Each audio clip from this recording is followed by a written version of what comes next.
Sup guys, welcome to the Fantasy Addiction Network. And a few people request I do a Superflex mock and talk about strategy, how it changes there.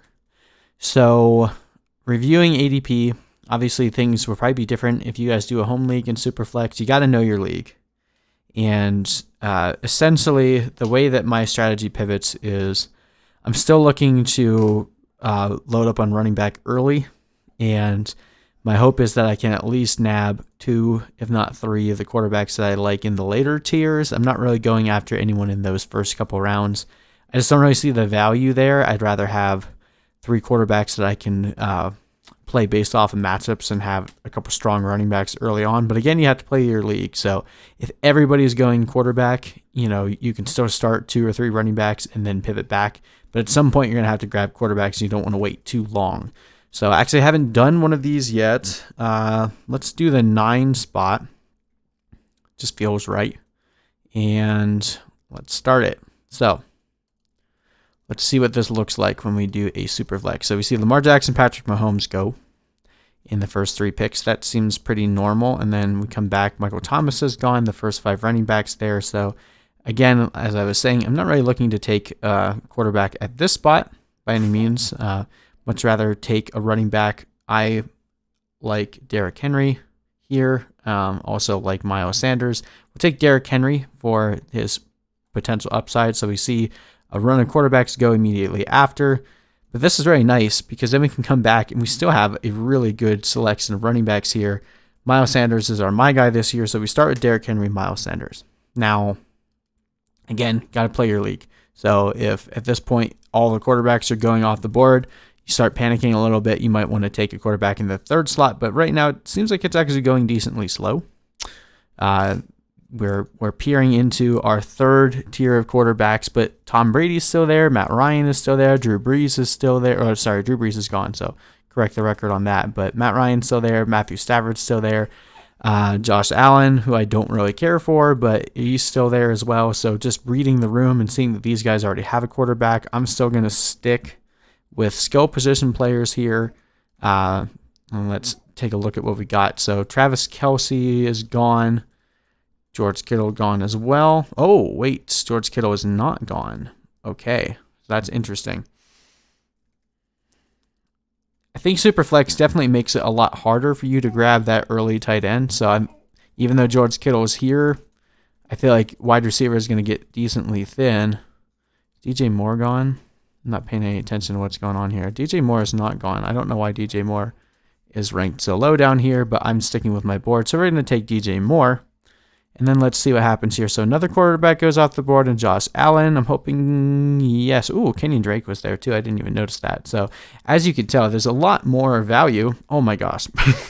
Well, all right, really going to punt the quarterback position here. I think the ADP is a little bit screwed up because I wouldn't imagine that Clyde Edwards-Helaire would fall down this hard. But just for the sake of exploring here, what happens if we take Clyde Edwards-Helaire? So if we go the first 4 picks without taking a quarterback, again, got to know your room, guys. If Clyde Edwards-Helaire wasn't there, I would be going Matt Ryan. But it seems like this is actually going to pay off for us because we're now dipping into our next tier of quarterbacks.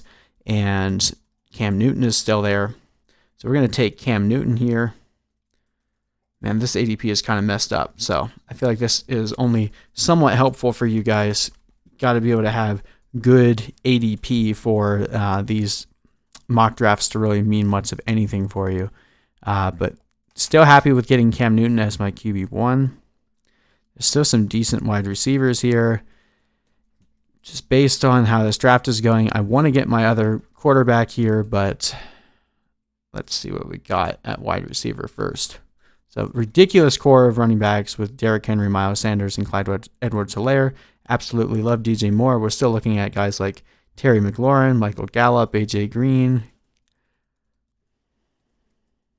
Why is Juju ranked so low? Yeah, these rankings are really messed up. So I don't know how much this is helping, but based on my rankings, there's no way I would let Juju Smith-Schuster fall. So see what quarterbacks fall back to us in the next round. I still like guys like Ryan Tannehill, Kirk Cousins, late. And at this point, as you can see, like the quarterbacks are kind of slowly trickling off the board. Still have Jared Goff here. Like I said, Ryan Tannehill, Kirk Cousins. We'll take Ryan Tannehill because he's my next favorite here, and then we'll come back and probably just grab our third quarterback. My strategy would be to probably grab 2 or 3 quarterbacks, at least if you can get guys within this tier. We'll take Jared Goff as well. So we have Cam Newton, Ryan Tannehill, and Jared Goff. I'm not really worried about having more than 3 in a 12-team league. You really only need to start 2, and even on bye weeks, if it came to it, we only really have to start 1 quarterback. I mean, typically it's more optimal to be starting 2, but it's not a necessary component here. So as long as I have a few to choose from, I'm still happy. And if you got a strong enough core of running backs and wide receivers to start, I think you can reach and take your third quarterback a little bit earlier. So at this point, we really need to shore up some wide receiver help. We also really need to make sure we get a decent tight end. We've still got Marvin Jones here. I think I like him the best of all the people left. So we'll take Marvin Jones as our wide receiver 3. And tight ends are starting to go off the board. Tight ends that I like are starting to go off the board. Gesicki's still here, so we'll take Gesicki now just to make sure that we nab. But even if we pass on Gesicki, there's still guys like Chris Herndon. There's still guys like Jonnu Smith. So not too concerned, even if you didn't take a tight end here. Oh man, these rankings are really messed up. Didn't even see DeAndre Swift go there. Sorry, I'm kind of rushing it, but it doesn't really matter because this is kind of all over the place right now. Zack Moss is still here. I like Zack Moss. I like Cam Akers. So we'll jump back to running back here real quick and just kind of keep it balanced. At this point, we've got 3 more picks. Not really interested in taking too many more wide receivers. I feel pretty good about... Well, actually, no, I have 3, so I should probably take a couple more receivers here. Probably good on running back. Let's see what we got. I like Anthony Miller. N'Keal Harry is kind of looking like a bust at this point. Jamison Crowder, I think, gives us a decent floor play. Golden Tate as well. We'll go ahead and take Jamison Crowder here. So our wide receivers are a little boring when we take this route, but really happy with the running back core that we have and pretty happy with the quarterback trio that we got. I mean, that's probably going to be my biggest recommendation for Superflex leagues is when you go into it, try to come out with a good core of quarterbacks that you're satisfied with and at least have some high-end running backs, and then we'll piece together the tight ends and the receivers later. So any other high upside running backs I want to take here?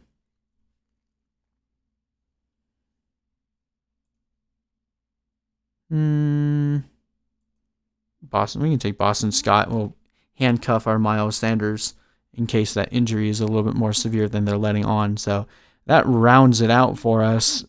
So again, might be a little skewed just based on the ADP being kind of all over the place, but we've got Cam Newton as our quarterback 1, along with Ryan Tannehill and Jared Goff. So 3 guys in like that tier 3, tier 4 of quarterbacks. That's really my sweet spot in a Superflex league.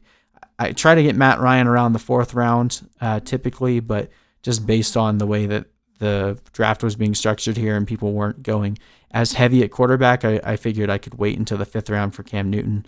And obviously if the ADP was a little bit more shifted to where Clyde Edwards-Helaire wasn't here in the 4th round, I probably would have taken Matt Ryan and then grabbed another receiver here in the 5th. But happy with this. Derrick Henry, Miles Sanders, DJ Moore, Juju, Mike Gesicki, Clyde Edwards-Helaire. Still got Marvin Jones, Cam Akers, Jamison Crowder, Jalen Reagor, and Boston Scott. I would be incredibly satisfied with that kind of a draft. And then I had one person ask me about a 16-team league. I mean, at that one, you're lucky, you're blessed and fortunate if you end up having 3 starting quarterbacks, because if you think about it, 16 teams pretty much can only really have 2 quarterbacks per team if everyone has them. So if you want to screw someone else in your league, you can take a 3rd quarterback. But my goal would just be to make sure I get, again, 2 quarterbacks in like that tier 3, tier 4, and make sure your running backs are solid as well. Because at the end of the day, you can piece together some quarterback play. But in the 16-team league, I would definitely be a little bit more aggressive on the quarterbacks and just absolutely make sure I don't get stuck with trying to roll out like Mitchell Trubisky or Nick Foles week 1. But at least having like a Kirk Cousins, Jared Goff, Cam Newton, guys in that tier as your quarterback too. And if you can grab a Matt Ryan, perfect. Still wouldn't reach up though for like Lamar Jackson, Patrick Mahomes. I mean, I guess I can see the logic for it, but the value at the position, I still feel like you get more out of the running back position with like a Christian McCaffrey or Barkley. Once those guys are gone, I could see Lamar Jackson or Patrick Mahomes being my 3rd or 4th overall pick if I had a top 100 for Superflex. But overall, this would be my approach for a 12-team league. Still focus on running backs early, grab a top-end wide receiver, and then start hammering the tier 3, tier 4 quarterbacks between rounds 4 and 8. So anyway, hope that helped you guys, and that's pretty much it. So we'll see you guys in the next video.